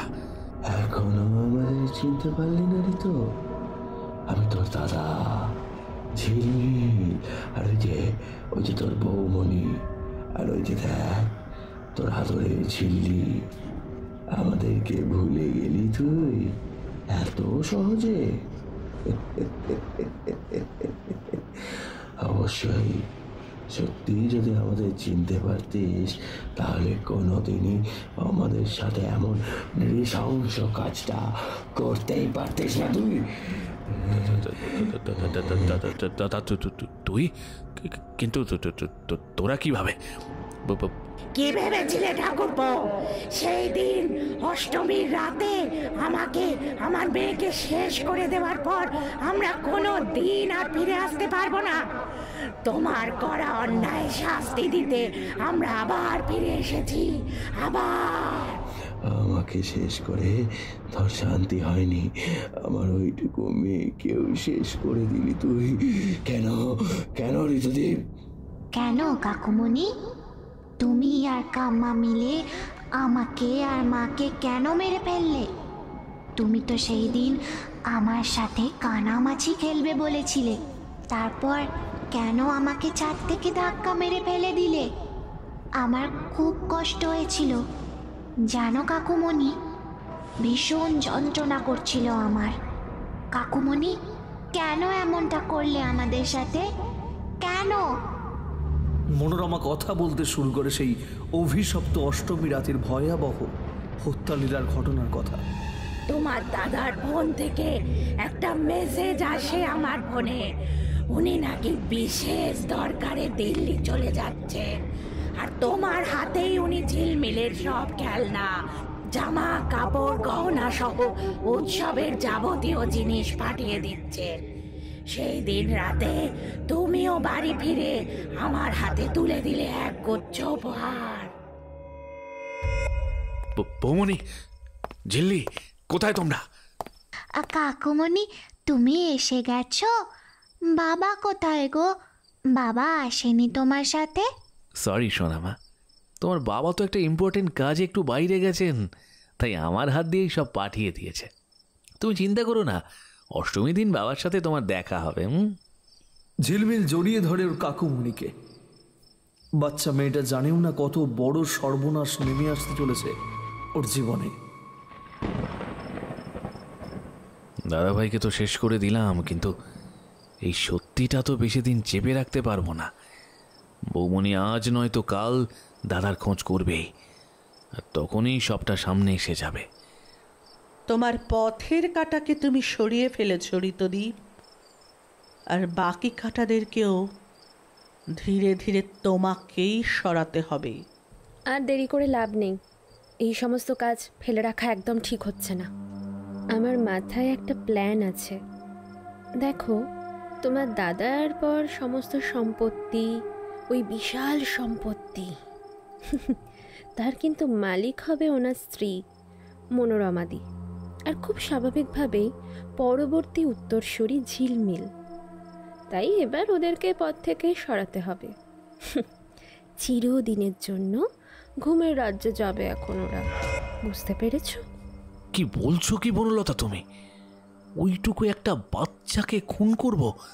আর বৌমণি আমাকে নিজের ভাইয়ের মতো ভালোবাসে। না না না না, এটা সম্ভব না। বটবৃক্ষের গুড়িকে তুমি উপড়ে ফেলেছ ঋতদীপ, এখন সেই বটবৃক্ষের চারা, সেও কিন্তু মহিরীয় হয়ে উঠতে কিন্তু বেশি সময় নেবে না। আর তখন সে সব সত্যিটা জানতে পারলে তোমাকে কিন্তু কেউ আর বাঁচাতে পারবে না, কারণ সত্যি অনেকটা ছাই চাপা আগুনের মতো, আজ নয় কাল প্রকাশ্যে পাবেই।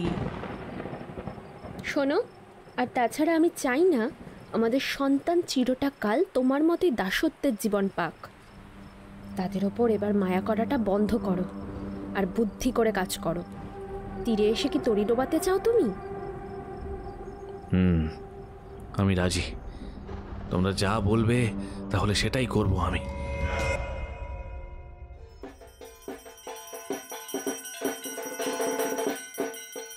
সপ্তমীর দিন মৃতদ্বীপ নিয়ে আসে বনলতাকে। সারা বাড়ি আলোর রোশনাইতে ঝলমল করছে। ঠাকুর দালানে পুরোহিত মশাই দেবী দুর্গার আরাধনা করছেন। আর এই উৎসবের ভেতরে জন্ম নিচ্ছে ভয়ঙ্কর পাপ। বৌমনি, দেখো কাকে এনেছি। মনোরমা এগিয়ে এসে বনলতাকে জড়িয়ে ধরে। আরে বনলতা, তুমি? এতদিন পর আমাদের কথা মনে পড়লো বলো? না না মনোরমাদি, তোমাদের কথা তো আমার সব সময় মনে পড়ে, কিন্তু সময় করে আসতে পারি না গো। এই, একদম ওই মনোরমাদি বলে ডাকলে হবে না। আজ বাদে কাল বিয়ে তোমাদের, এখন থেকেই বৌমনি বলা শুরু করে দাও দেখি। আচ্ছা তাই বলবো। আচ্ছা তাহলে তুমি আমাকে কি বলে ডাকবে শুনি? তুমি আমার ছোট বোনের মতো ভাই, তোমাকে আমি ছোট বলেই ডাকবো। তা আজকের দিনে এই বাড়িতে এসে খুব ভালো করেছো। দেখো না, তোমার দাদাও বাড়িতে নেই আর বাবাও তো আর। বাড়িতে এত বড় পুজো একা একা সামলানো খুব মুশকিলের। বাড়ির লোকজন না থাকলে কি আর হয়? তাও তুমি এলে খুব ভালো লাগছে আমার। হ্যাঁ, ওই জন্যই তো এলাম বৌমনি, যাতে তোমাকে একটু হেল্প করতে পারি। না হলে এই এত বড় পুজোয় কম ঝক্কি নাকি? বাবা আঙ্কেল যতদিন ছিলেন উনি একা হাতেই তো সবটা সামলেছেন। এবারে এই দায়িত্ব আমাদের ওপর এসে পড়েছে। সুস্থভাবে পালন তো করতেই হবে, তাই না বলো? একদমই তাই। বাবা চলে যাবার পর এই প্রথম বাড়িতে দুর্গাপুজো হচ্ছে। জানি না কতটা কি করে উঠতে পারবো। তুই এসে গেছিস সেটাই রক্ষে। এবারই তো আসল উৎসব শুরু হবে। ঋতদ্বীপের এই কথায় প্রকৃত অর্থ না বুঝে ওর সাথেই হাসতে থাকে মনোরমা ঝিলমিল। দেখতে দেখতে ষষ্ঠী সপ্তমীর পুজো নির্বিঘ্নে সম্পন্ন হয়। অবশেষে সেই দিন এসে উপস্থিত হয় মহা অষ্টমী। মধ্যরাতে দেবীর পূজার তিথি পড়েছে।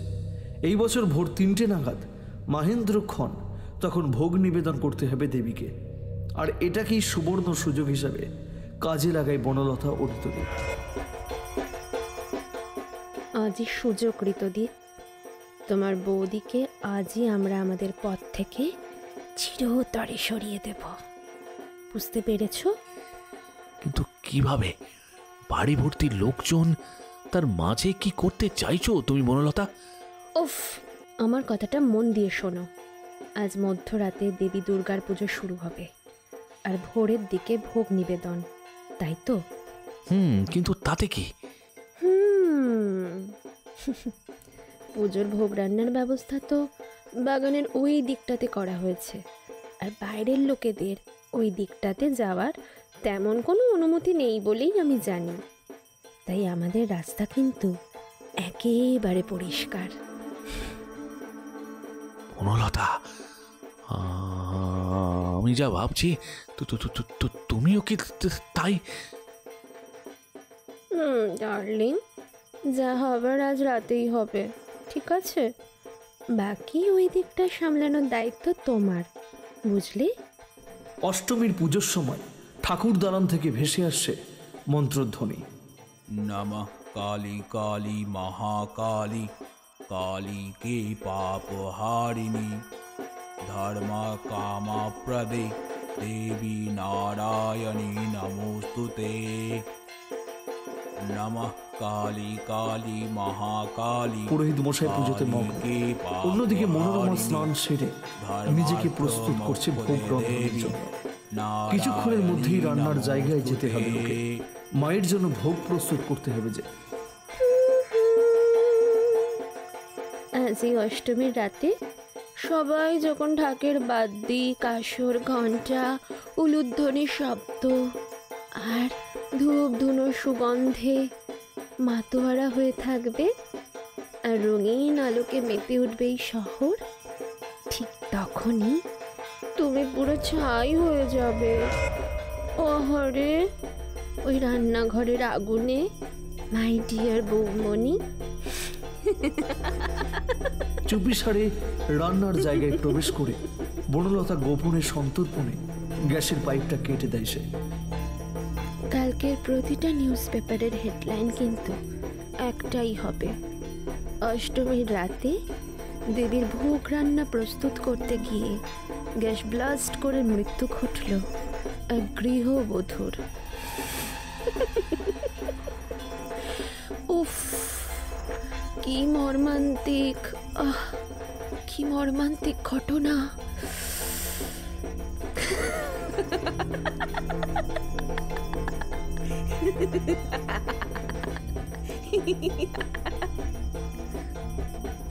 নীরবে আবারও বাড়ির অন্দরমহলে চলে আসে বনলতা। ও বৌমণি, তুমি তৈরি? ঠাকুরমশাই তাড়া দিচ্ছেন যে। হ্যাঁ রে ছোট, এই হয়ে গেছে আমার, এই আলতাটা পরে নিয়েই যাচ্ছি। হ্যাঁ রে, ঝিল্লি কোথায় রে? অনেকক্ষণ মেয়েটাকে দেখছি না, কোথায় পাকা বুড়িটা আমার? ঝিলমিল তো হঠাৎ ঋতুদীপের সাথে খেলা করছে দেখে এলাম। বৌমণি শোনো না, তুমি আর দেরি করো না বুঝলে, মহেন্দ্রক্ষণ কিছুক্ষণের মধ্যেই তো শুরু হয়ে যাবে। কথাটা বলে বনলতা বেরিয়ে যায় ঘর থেকে। মহেন্দ্রক্ষণ শুরু হবার সাথে সাথেই তোমার জীবন প্রদীপ নিভে যাওয়ার সময়ও যে আগত বৌমণি। অন্যদিকে ঋতুদীপ ঝিলমিলকে নিয়ে ছাদে খেলা করছিল, সেখানে উপস্থিত হয় বনলতা। ঝিলমিল চলো, আমরা একটা গেম খেলি, আর বসে থাকতে ভালো লাগছে না। কি গেম গো কাকুমণি? কানামাছি। কানামাছি? হ্যাঁ, কানামাছি তো। কানামাছি ভো ভো, যাকে পাবি তাকে ছুঁ। ঝিলমিলের চোখে কালো কাপড় বেঁধে দেয় বনলতা। এরপর শুরু হয় তাদের সেই মরণ খেলা। অন্যদিকে রান্নাঘরে সবকিছু জোগাড় করে এবারে ওভেনটা জ্বালাতে যায় মনোরমা। ওহ মাই ডিয়ার বৌমণি, তাহলে টাটা। বনলতা ও ঋতুদীপ একে অপরকে ইশারা করে ঝিলমিলকে ওরা নিয়ে গেছে ছাদের শেষ সীমান্তে। এই তো আমি ঝিলমিল, ধরো ধরো আমাকে। কানামাছি ভো ভো, যাকে পাবি তাকে ছো। কানামাছি ভো ভো, যাকে পাবি তাকে ছো। তোমরা কোথায় গো কাকুমণি? তোমাদের তো ধরতেই পারছি না আমি। এই তো আমি। কানামাছি ভো ভো, যাকে পাবি তাকে ছো। কানামাছি ভো ভো, যাকে পাবি তাকে ছো। রান্নাঘরে ওভেনটা জ্বালাতে গেলে সারা ওভেনে আগুন লেগে যায়। ভয়ে আতঙ্কে চিৎকার করে ওঠে মনোরমা। সারা রান্নাঘরে আগুন ছড়িয়ে পড়েছে, দাউ দাউ করে জ্বলছে মনোরমার সারা শরীর। এদিকে বনলতার কানেও এসে পৌঁছেছে সেই আর্তনাদ, আর তখনই ওরা ঝিলমিলকে ধাক্কা মেরে নিচে ফেলে দেয়। বাড়ির বাগানে কিছু লোহার রড রাখা ছিল। কন্ট্রাকশনের কাজের জন্য উপর থেকে ঝিলমিল সেই লোহার রডের উপরে পড়ল। সেই রড ছোট্ট শরীরটাকে ভেদ করে ঢুকে যায়। ঘটনাস্থলে মৃত্যুর কোলে ঢলে পড়ে ছোট্ট প্রাণটা। অন্যদিকে রান্নাঘরের মেঝেতে অগ্নিদগ্ধ অবস্থায় লুটিয়ে পড়ে মনোরমা। রাতেই পুলিশ এলে পুরো ঘটনাটাকে দুর্ঘটনার মতো করে ফুটিয়ে তোলে ঋতুদীপ ও বনলতা দুজনে মিলে। নৃশংস এই পাপ করার পরেও পুলিশের হাত থেকে মুক্তি পেলেও সময়চক্র আজ ঋতুদীপকে এনে দাঁড় করিয়েছে তার করা চরমতম অন্যায়ের মুখোমুখিতে। বজ্রের কড়কড়াত শব্দের চমক ভাঙে ঋতুদীপের। মুহূর্তের জন্য বাজের তীব্র আলোর ঝলকানি এসে প্রবেশ করেছে ওই পরিত্যক্ত ঘরটার মধ্যে। আর তাতেই ঋতুদীপ দেখল ঘরের মধ্যে দাঁড়িয়ে রয়েছে মনোরমা, দেবদীপ আর ঝিলমিল। পোড়া ঝলসানো বিভৎস শরীর নিয়ে দাঁড়িয়ে রয়েছে মনোরমা আর দেব। আর ওদের পাশেই রক্তাক্ত অবস্থায় দাঁড়িয়ে ঝিলমিল, ওর বুকের মধ্যে দিয়ে অনবরত খড়িত হচ্ছে গাঢ় কালচে রক্তের ধারা। ভয়ে আতঙ্কে চিৎকার করে ওঠে। কাঁদতে কাঁদতে সে বলে, ক্ষমা করে দাও, তোমরা তোমরা আমাকে ক্ষমা করে দাও। আমি অনেক বড় ভুল করে ফেলেছি। দয়া করো, দয়া করো, আমাকে মেরো না, আমাকে ক্ষমা করো। অশরীরীদের অট্টহাসিতে যেন কেঁপে উঠল সারা ঘরটা। ফ্যাঁসফ্যাঁসে গলায় দেব বলল, ক্ষমা? কিসের ক্ষমা? তুই যে পাপ করেছিস তার কোনো ক্ষমা হয় না। তুই যেটা করেছিস সেটা ভুল নয়, অন্যায়, চরমতম অন্যায়। নিজের দাদার পিঠে ছুরি মেরেছিস। আমার বিশ্বাস ভেঙেছিস তুই। এতই বিশ্বাসঘাতকতা করেছিস আমাদের সকলের সাথে। আমাকে খুন করেও তোর অন্তরে প্রতিহিংসার আগুন নেভেনি। আমার এতটুকু মেয়েটাকেও ছাড়িনি না তুই। কি করেছিল? কোন ক্ষতিটা করেছিল ঝিলমিল তোর? বল। মৃত্যুর পরেও শুধু তোমার জন্য আমরা মুক্তি পেতে পারিনি। এতকাল আমাদের একে অপরের থেকে আলাদা করে রেখেছিলে তুমি। এই সবের শাস্তি আজ তুমি পাবে। সেদিনও ছিল এক উৎসবের রাত, আর আজও আবার এক উৎসবের রাত। ঋতদীপ, যে মরণ খেলা তুমি 5 বছর আগে শুরু করেছিলে, তার অন্তিম অধ্যায় রচনা করব আমরা 3 জনে। আজ কেউ পার পাবে না, কেউ তোমাদের বাঁচাতে পারবে না, কেউ না।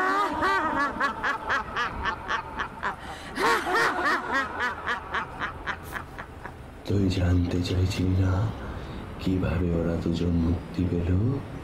শোন তাহলে। আমি নিজে মুক্তি পাওয়ার পর দিনদার শরীরে প্রবেশ করে সবার প্রথমে ওই ঘরের তালা খুলেছি, যে ঘরে তুই এতগুলো বছর ধরে মনোরমা ঝিলমিলকে আটকে রেখেছিলি। শুধু তোর জন্য মৃত্যুর পরেও এতগুলো বছর আমাদের একে অপরের থেকে আলাদা হয়ে থাকতে হয়েছে। কিন্তু আর না, এই সব অন্যায়ের শাস্তি আজ তুই পাবি। অজয় দীপাবলির দিনে মা কালী যেমন রক্তবীজকে বধ করেছিলেন, আর আজ আমরা সকলে মিলে তোর মতো একটা নরপিশাচের সংহার করব। আপন রক্তের ঋণ আজ শোধ করব। আমি এমন শাস্তি আজ তোকে দেব, যে পর এই শাস্তি দেখে ভবিষ্যতে কেউ কোনোদিন আপন মানুষের সাথে বিশ্বাসঘাতকতা করার আগে 100 সহস্রবার ভাববে।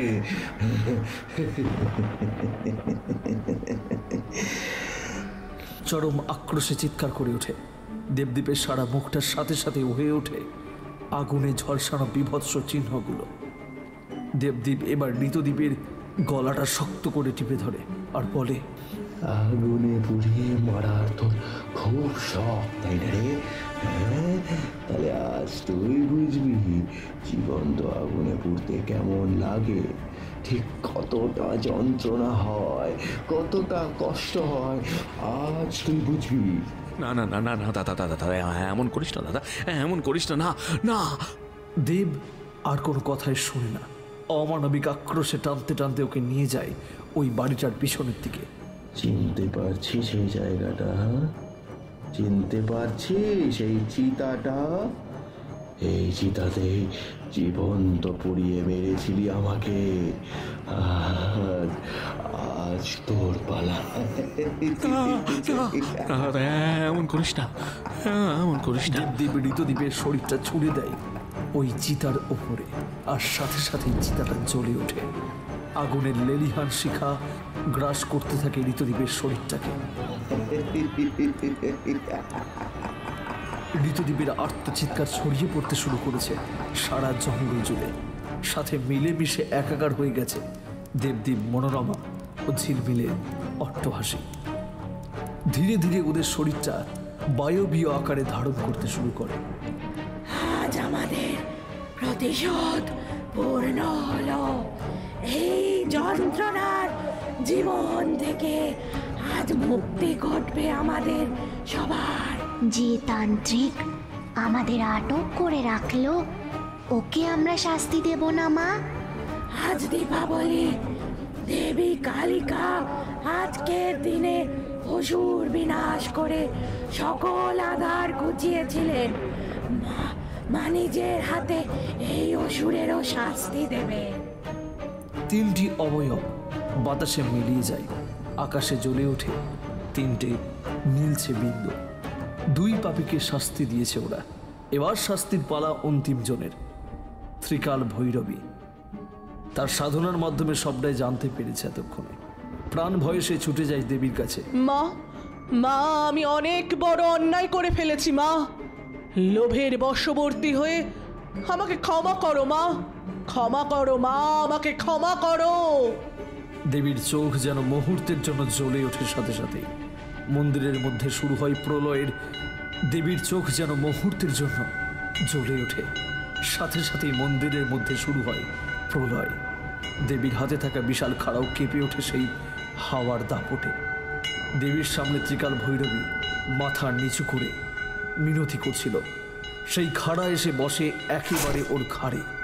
সাথে সাথেই ধর থেকে মাথাটা আলাদা হয়ে গড়িয়ে যায় মেঝেতে, আর পাপীর রক্তে ভিজে যায় দেবী কালিকার চরণ যুগল। অন্ধকারের বিনাশ ঘটিয়ে আলোর পথে পাপীর নাশ করতে জেগে ওঠেন দেবী বিনাশিনী রূপে যুগে যুগে। নম কালী কালী মহাকালী কালীকে পাপহারিণী ধর্ম কাম প্রদে দেবী নারায়ণী নমস্তুতে।